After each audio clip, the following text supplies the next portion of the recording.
Quand on veut se faire tatouer, quelle est la première approche à avoir pour venir au salon de tatouage?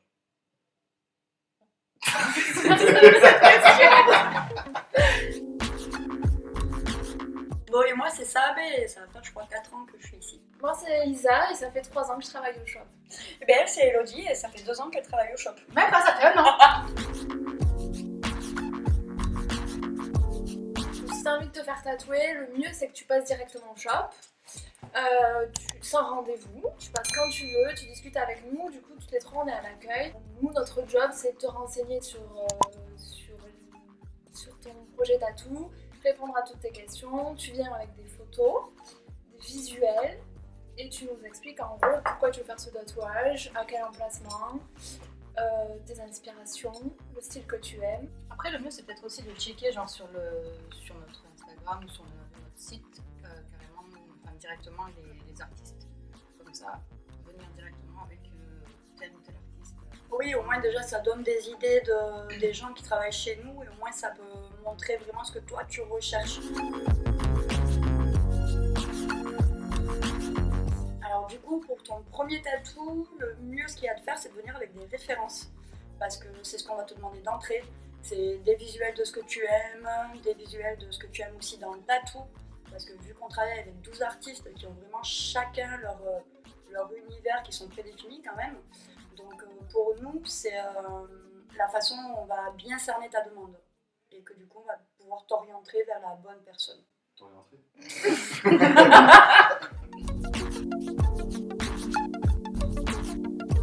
Pour un premier tatou, on pense toujours à faire un petit tatou parce qu'on a peur de la douleur. Moi je veux bien rajouter que la plupart du temps quand les clients reviennent avec un ancien tatou, c'est plus parce qu'ils l'ont fait trop petit à la base que l'inverse.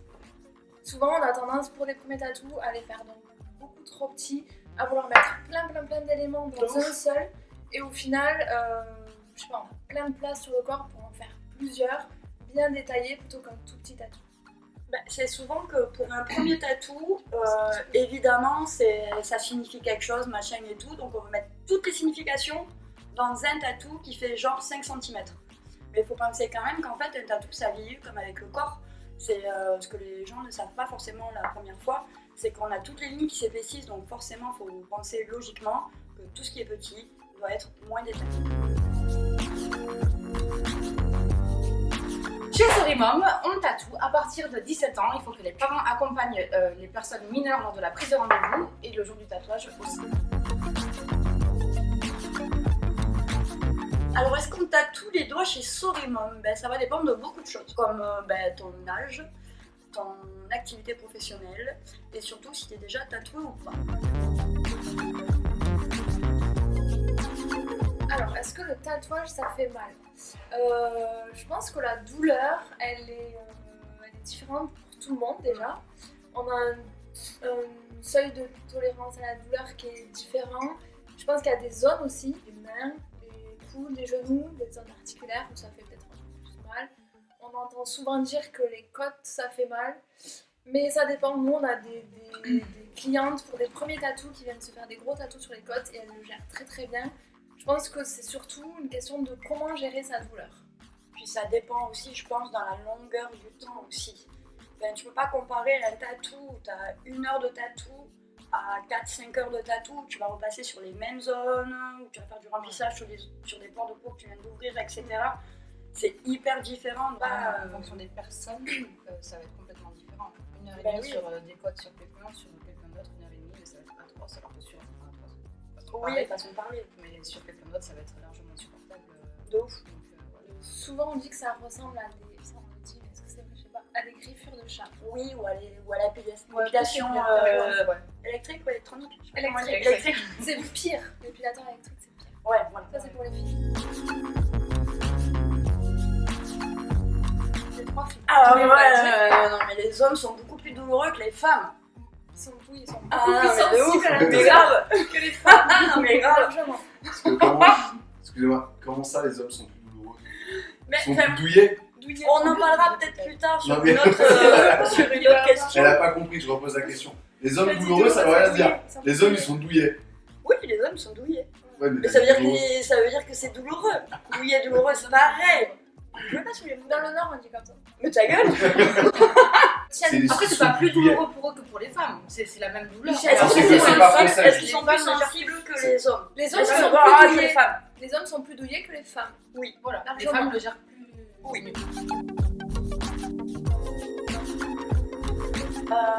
Du coup, est-ce que la douleur est un frein pour un tatou? Je pense qu'en premier lieu, oui.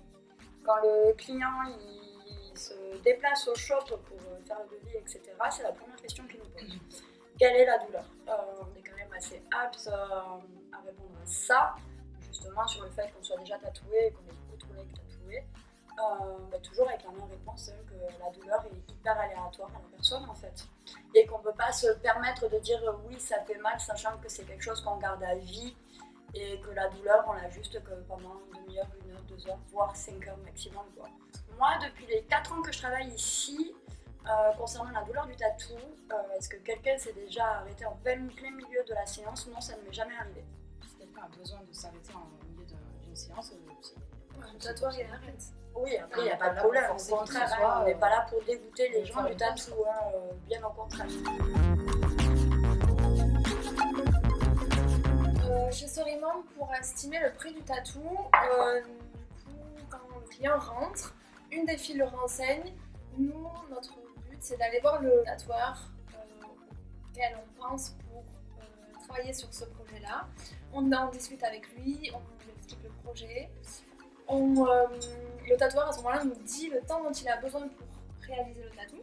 Et en fait, après, quand on vous fait le devis, il y a tout qui est compris dans ce devis, ça veut dire tout le travail de dessin en amont du tatoueur, toute la session tatou et aussi les retouches qui sont compris dans ce prix. Il ne faut pas oublier que dans le devis du client, quand on fait un devis avec le temps de travail global, comme expliquait Isabelle, il ne faut pas oublier aussi que le tatoueur il a un travail en amont. Derrière, chez lui, après 19h, une fois qu'il ne travaille plus au shop, il dessine, c'est-à-dire qu'il dessine aussi sur son temps libre. Donc il peut dessiner jusqu'à 2h, 3h, 4h du matin. En général, on ne montre pas le dessin du tatou avant.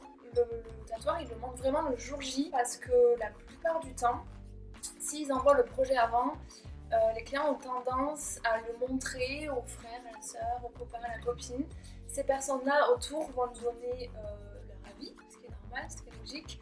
Mais après, le client est souvent influencé, c'est ça, sur ses propres idées, ses propres envies. Et au final, il ne sait plus vraiment ce qu'il veut, donc il y a plein de choses qui se mélangent. Alors que là, quand le tatoueur lui montre le jour J, il est face à face, c'est leur moment aussi à eux, ils en discutent, le tatoueur lui montre ce qu'il a dessiné pour lui. S'il y a besoin de modifier, bien évidemment, le motif est modifiable et modifié en direct avec lui. Quand même toujours plus pratique, plus simple d'en discuter de face à face que de plutôt de s'expliquer par message ou par téléphone parce qu'on ne se comprend jamais par téléphone ou par message. Conseils ou plusieurs conseils à donner avant un tatou. Évidemment, c'est de ne pas prendre cuite la veille. Alors quand je dis pas prendre de cuite, c'est-à-dire boire 2-3 bouteilles de vodka ou de whisky, tu as le droit de boire une bière ou deux, hein, évidemment. Mais en fait, si tu prends une cuite la veille, ça te fluidifie le sang. C'est-à-dire que pendant le tatou, tu vas saigner énormément. Donc du coup, le tatoueur, lui, il verra plus ses lignes pour te tatouer. Donc c'est ballot, parce que s'il rate une ligne, ça veut dire que ton tatou il est raté. En plus de ça, ça te sensibilise encore plus au niveau de la douleur. Et c'est pareil au niveau des produits stupéfiants. Si tu veux que ton tatou il soit réussi, il faut que tu sois sage en fait. Tu viens tranquille, t'as bien dormi, t'as bien mangé, t'as pas fait la fête, t'es en pleine forme et hop, tout va bien se passer. Et du coup, c'était quoi déjà la question? Je sais plus.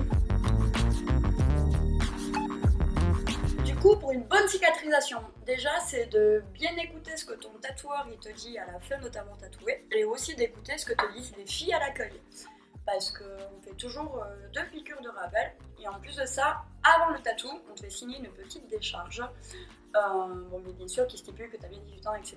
Mais à la fin, au moins, tu reçois ta fiche de soins sur ton mail. L'important, c'est de nettoyer ton tatou avec un savon pH neutre, le crémer, matin et soir avec une crème qui hydrate et cicatrise en même temps, à éviter la bépanthéne. Évidemment, à la boutique, on vend tout ce qu'il vous faut. Il y a le savon pH neutre, on a 2 crèmes différentes, donc on a aussi des packs avec le savon et la crème. Et on a une crème qui défonce. Tu as une crème qui est que des produits naturels, vegan, donc ça veut dire qu'il n'est pas testé sur les animaux. C'est une base d'huile grasse, donc tu as de l'huile de noix de coco et du beurre de karité, donc ça c'est ouf pour la cicatrice, tu peux t'en servir pour n'importe quoi.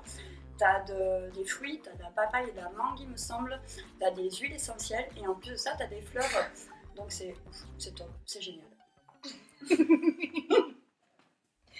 J'ai l'impression d'être au marché bio. J'ai pas envie de répondre à cette question. Pour décrire un peu Sorry Mom, on accepte tous les projets, les petits tatous, les gros tatous parce qu'on nous demande souvent.